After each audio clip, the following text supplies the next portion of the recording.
Well, what a day we have witnessed at the DY Patil Stadium for the one-off test between the India women's team and England. Because at the end of the day, whatever you look at it, India have a lead of 478 runs after the end of day two. Remember, half of this test match is done, and all of this has been possible primarily because of Deepti Sharma's magnificent exploits. She hit a 60 in the first innings, then ended up taking 5 wickets, and then she's followed up with a 44 as India have extended their advantage by 478 runs after the end of day 2.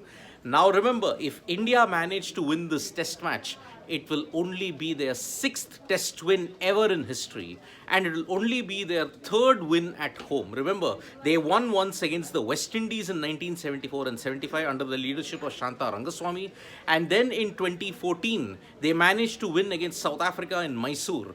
Now, 9 years later, they are on the cusp of achieving a very special win against England. Now remember, Deepti Sharma was the catalyst in this day as England were absolutely blown away by a brilliant display.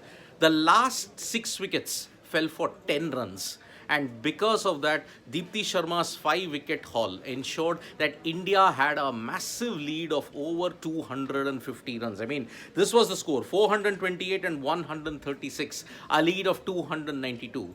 Perhaps India could have enforced the follow on, but then no. Looking at the way that they've played two T20Is back to back, Smriti Mandana herself had stated like playing back to back, giving the bowlers some more game time would have meant that they would be fatigued, and that is why they did not give any kind of, they allowed the bowlers to rest. The batters came up and then ensured that they got the job done. So Shefali Verma 33, Smriti Mandana 26, Harmanpreet Kaur with 44, and then you look at it, Deepti Sharma unfortunately fell quite cheaply, 20 of 18, but then their exploits along with Pooja Vastrakar 17 of 41 have ensured that England face a massive task. Never before has never before Never before in the history of women's T20 test match cricket has a total in excess of 400 ever been. I think we have a slight network issue at this end. Pardon me if that's the case. So I think it's clear now. Yeah, so a total of 450 has never been chased down by any test team. So that's why it's a big feat that India are on. So just 2 days left. But India might declare overnight and then ensure that they go on for the win. Because remember, if India win this, it will be their 3rd win in tests against England. 3 out of their 6 test wins, potential test wins now have come against England. And that's why it's a magnificent achievement that the Indian women's team is standing on at this point in time. So a big shout out for the India women's team of what they have done, especially Deepti Sharma, a 5 wicket haul and a 60 in the first innings. Provided she does well even in the second innings, it will take something miraculous from England to ensure that they cling on to a draw.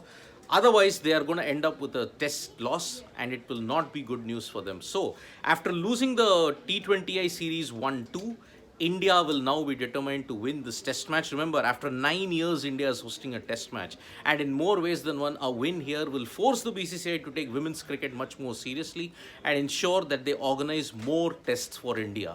Remember, after this, Australia might be coming to India for a test match and also 5 T20Is if I'm not mistaken. So, India are really ensuring that they go on and do well. 478 so far. Maybe if they can get it past 500, immediately declare, get England in on a pitch that is offering prolific turn in that sense. So, Deepti Sharma, the star, 6 wickets fell for 10 runs. And that's where England's challenge absolutely wilted in the heat at DY Patil. So, India are making all the right noises in this test match, and one hopes that they can continue to do well as the game progresses. Day 3 and day 4, remember, the playing conditions are 100 overs will be bowled, and then after that, a result on day 4, it is inevitable because India have 2 full days to bowl England out. And remember, England will need something spectacular to win. This will only be India's 3rd win in India. Remember, they had won in 1974-75.